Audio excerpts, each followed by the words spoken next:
What's going on, everybody? It's your boy C-Zar, C-Zar Gets Crypto, and we are talking about Bitcoin today.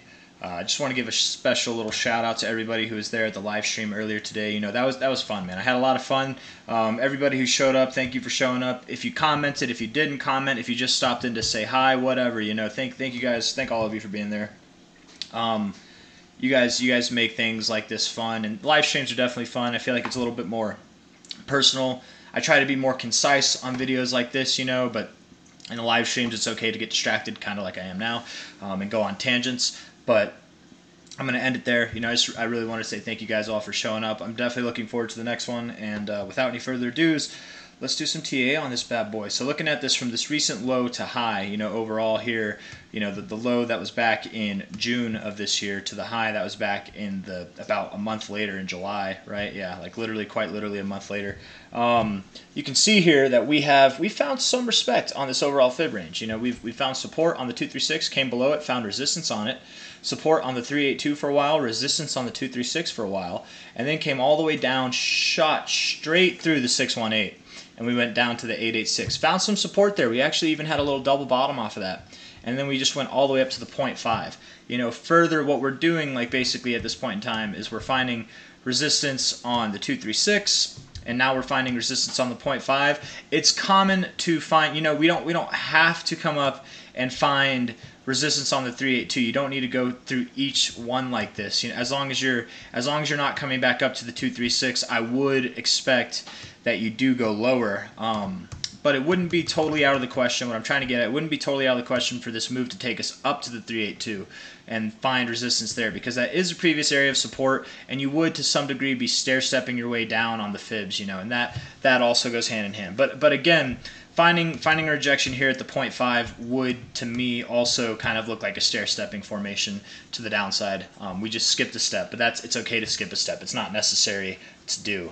That it happens all the time. So, but I'm saying that because it is possible that this move isn't done. We could go up to about 29K. That is totally possible. Finding resistance at previous areas of support, it goes hand in hand. I mean, look at this, right? We had this whole range right here, broke down through it, and then where was the resistance? It was literally at the bottom of this range. So could we go up here and find resistance at the previous area of support? It's totally possible. But let's look at the finer time frames to kind of see if that is what's going on. At the moment on the daily, very nice looking RSI. It is somewhat neutral, but it's very constructive. Just a nice move up all in all. You are finding resistance at a previous place that you found resistance before and before here. So getting some follow through would really be essential, I think. You could, you know, RSIs form patterns too, so you could have a shoulder, a head, and you could be forming a shoulder, and I know what that looks like. It looks like an upside down sombrero. Anyways, sorry. But anyways, we would really like to see some follow through, or at least don't give this move back like you have this time, like you have this time. You know, if you sustain up here, that's okay, but really you'd like to see some follow through. That'd be a little bit more convincing if you want to make your move again all the way back up to this 382, which is around 28.7K, something like that. Maybe a little bit higher if we take this high into consideration. 28.9K, yeah. Whatever, just below 29K. And could we break a little bit above this line? Could it wick above it? Sure. You found support on it before, but you wicked below it, so that's okay. I really wouldn't expect, though, that we would get too far above this purple line, so I do think that if we wick above it, it'll barely be above it. Somewhere right in this zone would make sense. We don't even have to touch this line. You know, we could just touch this previous area of resistance or support here right below the line and still go lower. It doesn't need to touch these lines. It's nice to see, but it doesn't need to happen. It's not necessary. Bitcoin can do whatever it wants. Let's see here. So also, we do have hidden bearish divergence, right? That's what I was going to say. This is a slightly higher high than this last high over here, and you do have overall lower highs, to be fair. So this is hidden bearish divergence. In my experience, you see hidden bearish divergence play out best when you are in a downtrend, which you definitely are. You have lower highs and lower lows. These lines aren't drawn properly, but you see what I'm saying, right? It's definitely lower highs and lower lows. And getting this hidden bearish divergence, that's normally a sign you see when you get continuation. That's normally what that implies. So, you know, be aware of that. Could we go up higher? Could this go, up higher here and still have hidden bearish divergence? Absolutely. So it doesn't mean that it's done yet. This isn't something that's like a, hey, hold your horses, things are going back down right now. It could be that, but let's look at some of the shorter term time frames to be a little bit more aware of that. Look at this, man. This is nice. So you're holding support, holding support. You are at the purple line right now. You could be looking to hold support here.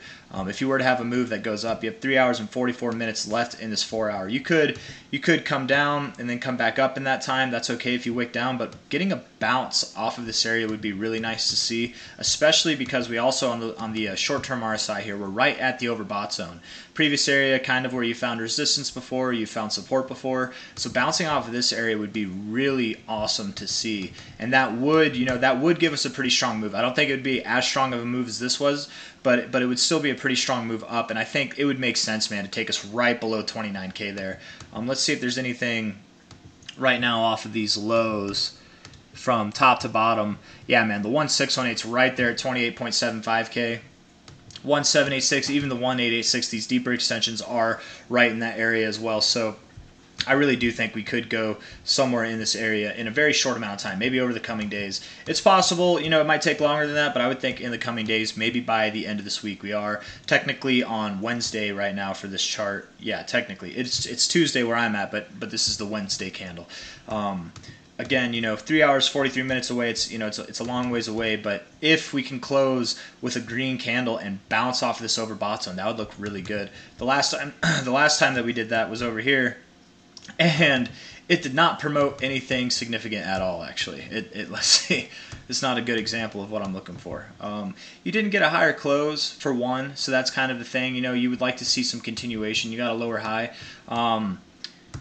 I would definitely like this to get, have a higher close than that too. So maybe bounce off of this, but also get a higher close than 27,839, something like that. And then we can talk higher prices. Let's see if we can find a better example of something like that. Okay, right over here. So you can see here, you came down, you bounced off your overbought zone. You did have a lower high. You did form bearish divergence, but you can see that was a very nice pop to kind of end your rally, right? So that right there was a 3.64% pop, and while that was short-lived, and I would expect this move to be short-lived if it happens, 3.64%, this was 3.19 here, this was 3.42, this was 3.64, this is the biggest 4-hour candle that we had in this whole range, and it came right off of this, bouncing off the overbought zone. So, and yes, you did form bearish divergence. You had lower highs here, and you had higher highs in the price. But that's that's okay. That's kind of to be expected. I wonder, did you hit any fibs? Yeah, you hit the 1414, a little bit above that. That's very classic behaviors. I wonder if there's another example where we can see that happen. Okay, right here.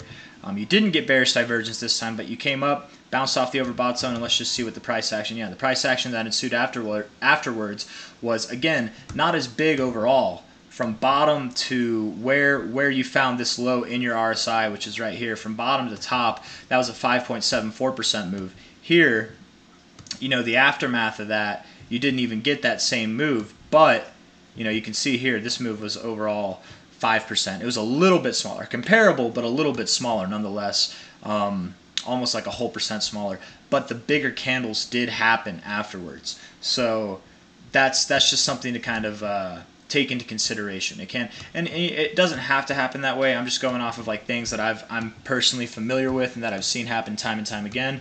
Bouncing off of this overbought zone and getting a close above here would definitely imply that we could see a big candle to the upside. I don't know if it would be as big as this one. It could be bigger, but I doubt it, because I really do think we're going to find some turbulence at like this area here. So this was a 5.64% candle.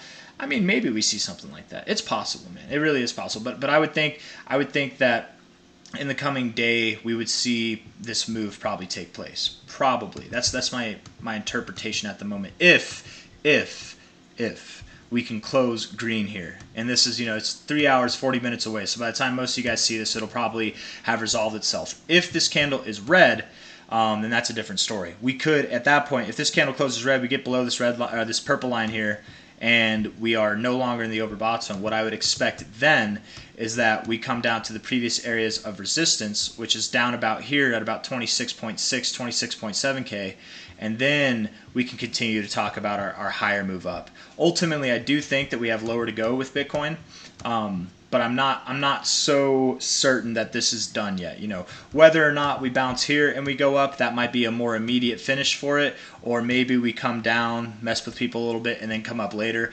It could take like a couple more days, something like that. But one way or another, I would expect we go a little bit higher, and then from there, we probably will take this low out. On a 1 hour time frame, RSI really doesn't look bad at all, man. Very, very strong. Yeah, you're getting down toward the 50, but you have higher lows, higher highs. I guess you have bearish convergence. You did close below that, but at the moment, man, you are holding this area, this previous little low here. You kind of have, it's not a double bottom by any means, but it's significant enough in the relative time frames. So let's just see here on the 15-minute. Yeah, man, I like it. I definitely like it. Coming out of this oversold zone. The 15-minute, I guess, does look a little bit more bearish than the other time frames do, but it doesn't take much to turn the 15-minute around. So I don't know. I'm just going to kind of stick with that. I'm going to stick with the two options. And right now, I do kind of believe that we are in the more immediate terms going to see some resolution to the upside. But I could be wrong on that, and all it would take really is a red candle on this candle to prove that wrong. If we can close out of the overbought zone on this 4 hour, I would expect that we see some kind of a moderate retracement, you know, just in this relative range here toward, yeah, maybe we go to the 0.5, maybe we go to the 382, maybe we go to the sweet spot at the 618.69. Yes, it would be below this area of resistance here, but really what that would do is it would be at this area of resistance of like most of the range, right? You can see where this is an area of resistance here. This is like, if you consider that a fake out, then you can see where this would be the area of resistance. Maybe we do go all the way back down there. Maybe we only go this low. Maybe we're about to go up from here. Hard to say. I'm definitely under the impression that this move wants to go up from here, but that could change. The 15-minute, again, isn't so impressive, but it's at, I don't know, man. It's kind of at an area that it's bottomed before. You do have bullish divergence down here. It could, man. I really, actually, I'm starting to like it, actually, to be completely fair. It would be nice to see a little bit more volume come in. But again, overall, whenever we do get this higher move in price than what we had yesterday, don't be surprised if from there we turn down, because even moving up here would just be another lower high and a series of lower highs, and this overall like kind of downtrend that we have. Those lines are horrible, but you see what I'm saying. Something like that also on the daily could take us up to the overbought zone, and we could reject it. We've rejected it before here. We have, you know, rejected it back here even, especially like coming out of the overbought zone, coming back up and rejecting it, coming out of it, rejecting it. You know, we could come up and reject it here. I don't know why I compared that, because that's nothing like that, but we really could reject it there. Yeah, like we did back here. Even like something like this, it doesn't have to touch it exactly. We could go a little bit into it even, but as we move up toward that 29K area, this RSI would definitely move up toward the overbought area, maybe just a little bit below it, and reject that area. That's what my expectation is. From there, we'll probably get our final move down for this range before consolidating more, maybe, and then turning up, or maybe we'll just start turning up then. I don't know, but let's say we went to 28.8K, 28.864, whatever. The 1272 from there. If we, you know, let's use a fib here. Let's see if we can get a fib actually. From this top to this, no. That top to this bottom here. The 618 is right there at 29.16 or 146K. So let's use that. Let's use that. Sure. Maybe it gets front ran. I don't know, but let's use that. We're going to take this right here at 29 point whatever 1K there, and then put this low right here. So if we were to go to the 1272, that would put us down below 25K. That would take us lower than this low. And if we were to go to the 1618, that's at 23.1K. And if you guys have been watching the channel for a little bit, you know that I've been talking about this area specifically where we could find support, and I do think we will find support. And look at that, wouldn't you know it? That would actually be right in line with that potential 1272. It's not there, it's not defined yet, but if we were to go to the current 618 from this high to this low, that's where that line is. We would find potentially support at the 1272, which is also an area that we've had closing resistance in previous weeks. You know, it's not impossible that we could come down here and bounce right off of this line. It's not impossible that we could come down, wick below it, come back up and close the week above it, and then bounce off that line. So we could, just like this, we wicked through it, but we came back down, closed at it, and then we went down. We could do something like that, but to the reverse effect. So be aware of that. I definitely do think that this zone here, 24.3K, is going to be an area that we find support on, and then from there, maybe we dabble, maybe we wig wag a little bit, kind of like this, but probably like more up here instead of down here. And then from there, we can start talking higher highs again. That's my overall opinion. So if you guys like the video, leave a thumbs up, subscribe to see more. I really appreciate all the likes. I appreciate all the new subscribers. Thank you guys so much. And I don't really have anything else to say, so take care, everybody. Bye-bye. Have a good night.